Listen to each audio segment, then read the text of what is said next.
Assalamualaikum warahmatullahi wabarakatuh. Good morning, sir and friends. Today we will presentation about definition res politica by group member. And the group member are I Farisa Chandamawan, I am Maulani Subandari Abdul, I Gisela Sadwa, I Salah Medan. Okay, first background will be explained by the Maulani.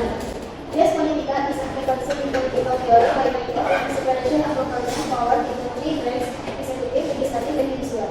This structure is designed to prevent power concentration and potential hierarchy through a system of checks and balances. Initially introduced by Donati and further developed by Montesquieu, res politica emphasizes that the executive enforces laws, the legislative creates them, and the judicial interprets and upholds them. In Indonesia, this concept is embodied in the division of powers among the presidents, the DPR, DPR, and DPA, MFA, and MFA. This framework aims to promote a balance of power and uphold democratic principles. Next, what is the function of each branch of power in the division of power according to the theory of res politica?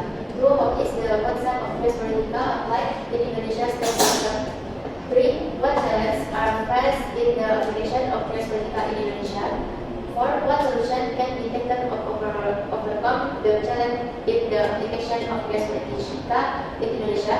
5. How do examples from Indonesia demonstrate imbalance or conflict between the executive, judicial, and legislative branch, and how can this case be resolved using the principle of res politica? Okay, next, focus on pointing. Analyzes the roles and functions of these branches of power, executive, judicial, and legislative, in the division of power based on the theory of res politica. In the theory of how the concept of res politica is applied in the Indonesian state system. Examined in the challenges and in the implementation of res politica in Indonesia. The several solution can be taken to address various challenges in the implementation of res politica in Indonesia. Study case explains in Indonesia that demonstrate the imbalance or conflict between branches of power and how this case can be resolved from the application of the principles of the res politica. Okay, so the discussion topics are theoretical framework, the function of the branches of power distribution according to the theory of res politica, the implementation of res politica in Indonesia's state system, challenges faced in the implementation of res politica in Indonesia, solutions to overcome the challenges of implementing res politica in Indonesia, and last, case study related to the imbalance in the implementation of res politica in Indonesia. Okay, so next. Theoretical framework. The division of state power aims to prevent abuse and protect democracy. Donati divided power into legislative, executive, and federative branches to protect individual rights, while Montesquieu introduced res politica, dividing power into legislative, executive, and judicial branches to prevent power concentration. In Indonesia, the Constitution adopts the res politica principle. Legislative power is held by the DPR, MPR, and DPA, executive by the President and Cabinet, and judicial by the Supreme Court and Constitutional Court. Power is divided both horizontally and vertically to support decentralization. Okay, next will be explained by the Sista. The definition of the branch of power division according to the theory of res politica. The division of power according to the res politica theory is a concept and preventing excessive concentration of power on one side and preventing the abuse of power. This concept was first proposed by John Locke and later further developed by Montesquieu. Below are the function of each branch of power in the division of power according to the res politica theory. Legislative power. The legislative power is responsible for drafting and granting laws, as well as oversight the government. In Indonesia, the legislative institution consists of the DPR, MPR, DPD.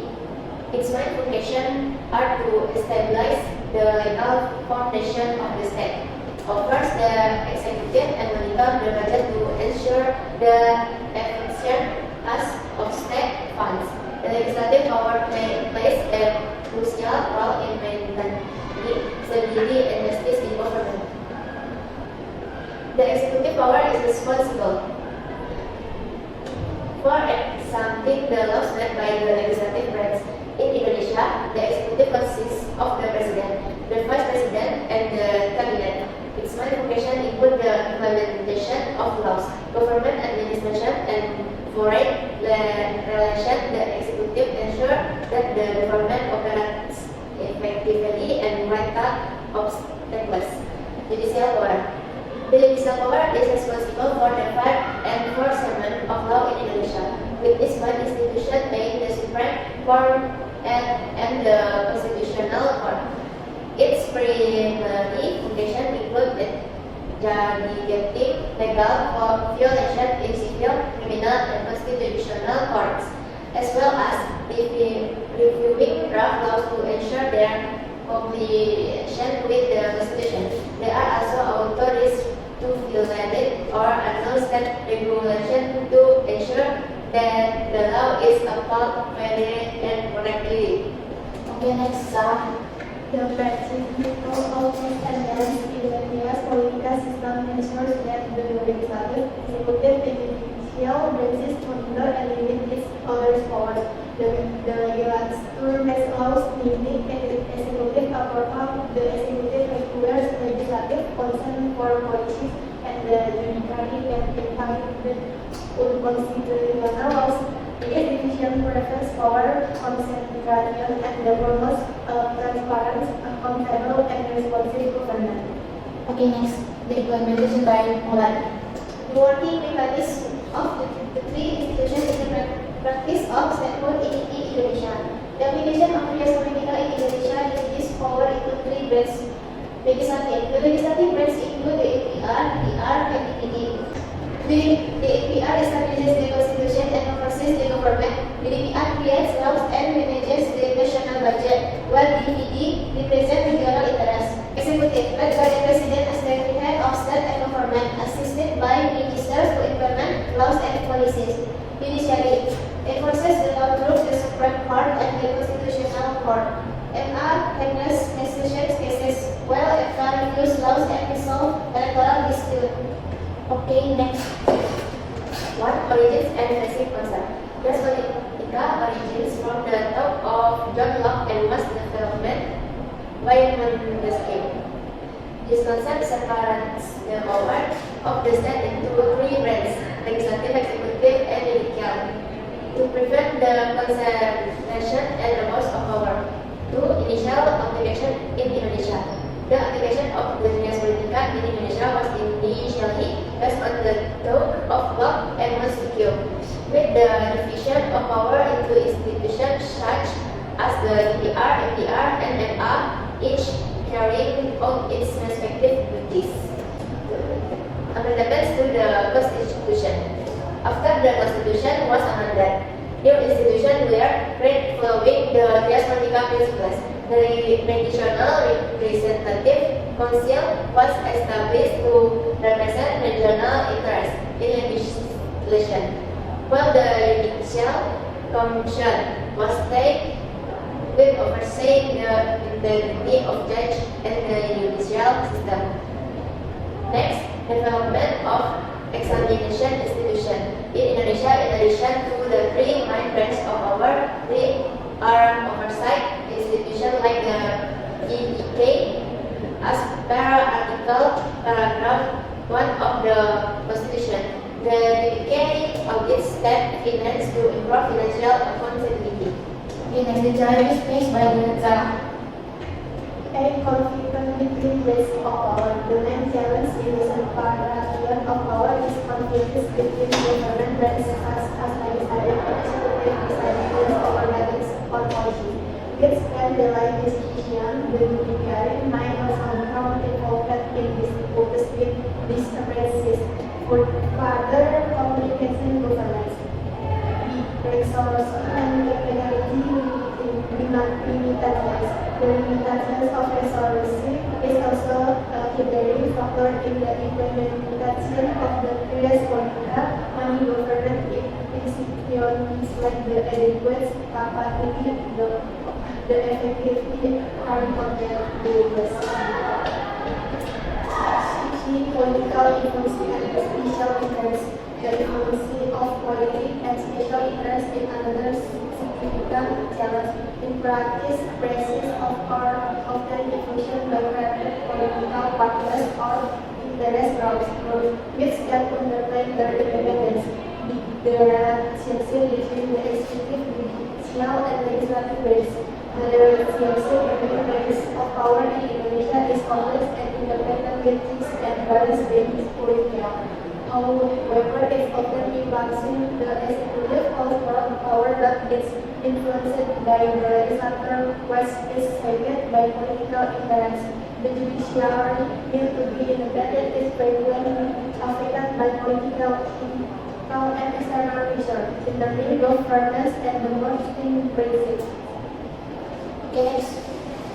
The implementation of the Trias Politica in Indonesia faces various challenges that require systemic solution. 1. Comprehensive legal reform. Legal reform is needed to strengthen government independence and synergy by reducing overlapping regulation, improving law enforcement, professionalism, and ethics, and empowering the government to operate effectively without political interference. 2. Building a supportive political culture. Parliamentary political culture supports the Trias Politica by promoting public awareness, political participation, and oversight of state institutions. These steps include political education, transparency in government decision making, and improve access to public information to enable citizens to monitor government action. 3. Enhancement of interagency cooperation. To improve collaboration among the executive, legislative, and judicial branches, a coordination forum shall be created for discussion on the issues, fostering a mutual understanding of their roles. Moreover, involving all branches in public policy formulation will lead to varied decisions and reduce potential conflict. To effectively implement Trias Politica in Indonesia, comprehensive legal reform, a supportive political culture, and improved cooperation among state institutions are essential. These measures aim to create a more effective, transparent, and equitable governance system that upholds democratic principles. Case study on events in the implementation of Trias Politica in Indonesia. The Warung Busani case exemplifies the events in Indonesia Trias Politica. A street vendor in Serang faced a raid by the Public Order Agency. The lending Ramadan selling horse, leading to public backlash for parasites in humanity. This situation highlights the conflict between executive action and social norms, with media increasing public opinion and President Jokowi expressing regret. The incident reflects poor coordination between central and local authorities in law enforcement. Okay, next, to resolve conflicts. To resolve conflict, like in the case of Warung Busani, the education of the Trias Politica principle is very important. The care and the skill that can be given. Interagency dialogue, promoting communication among the executive, legislative, and judicial branches to manage regional regulation according to public needs. Institutional oversight, ensuring that administrative institutions can oversee and assist the influence of other institutions, including the judicial evaluation of regional regulation by the judiciary. Community education, education the public about their rights and training law enforcement official to apply the law fairly. Policy evaluation, conduct and evaluation of policy to ensure they align with humanitarian purpose and social justice. By applying the principle of Trias Politica in Indonesia to reduce the events among state Christians and create a governance system that is more responsive to the needs of the public. Okay, so there are our presentation, and so we are your conclusion. The discussion of Trias Politica in Indonesia emphasizes the division of power to prevent concentration and abuse of authority. Discussion theory from the talks of John Locke and Montesquieu is implemented from three branches: the legislative, then the law and supervises the budget, the executive led by the president to implement the laws, and the judicial then upholds the law. However, the application of Trias Politica in Indonesia faces challenges such as conflicts within branches, limited resources, certain political influence, and a political culture that does not support the independence of state institutions. So the solution is enhancing the comprehensive voting of the executive, legislative, and judicial institutions to the public through annual reports and open discussion, strengthening the role of the Corruption and Error Detection Commission in investigating abuse of power and acknowledging regular outreach by the legislator of executive policies, facilitating community involvement in decision-making through public discussion and deliberative forums, emphasizing the importance of education on the Transpolitika in curriculum for a better understanding of public education by future generation. And the last mission are encouraging collaboration between the government, civil society, and the private sector for healthy democratic politics. These steps aim to effectively implement the principles of Transpolitika, result in a responsive, fair, and accountable government. Assalamualaikum warahmatullahi wabarakatuh.